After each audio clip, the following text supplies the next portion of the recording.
Welcome to the podcast where we explore ways to rewire and live our best life with simple tips and thoughtful conversations in just 1.5 minutes. I'm Hira, and today we are talking about something important for our mental health: understanding the inner critic, that is, self compassion versus self criticism.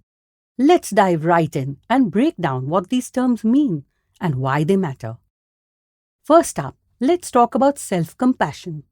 Think of self compassion as being your own best friend and companion. It's about treating yourself with kindness, especially when things aren't going so well for you. It's about being gentle and supportive with yourself instead of harshly judging or criticizing yourself. It is simply about being aware of your feelings without overreacting or ignoring them. Now let's switch gears and talk about self criticism. Self criticism is about having a really harsh teacher inside your head and constantly being told you're not good enough or that you're always messing up. This kind of negative self talk only makes you feel worse, and it can actually make you feel that your problems are bigger than they really are. A self criticism approach, we all know, is almost and mostly driven by a self defined perfectionism.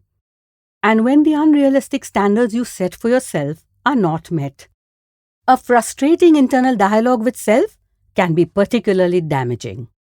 There is no denying that there is a huge relationship between self compassion and self criticism. Inside of that ever analyzing, thought processing brain of ours, both of these two will always play tug of war to influence how we should handle the challenge or the setback.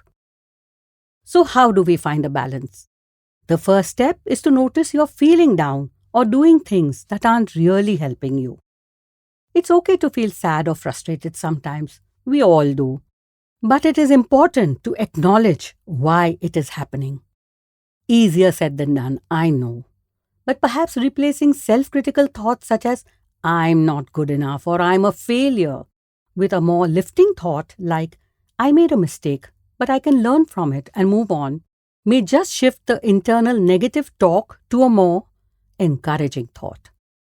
So be gentle with yourself in moments of failure or struggle and remind yourself that it's okay to try again and again. If you're really feeling overwhelmed, it would be a good idea to talk to someone on what you can do to make it better. When facing a problem, break it down into smaller steps, think simpler solutions, or just sleep over it. You will definitely find an answer. So stop beating yourself up and instead applaud the small wins. Feel good about yourself and be kinder to yourself. See you again in the next episode of Rewire Life in 1.5 minutes with me, Hira. Namaste.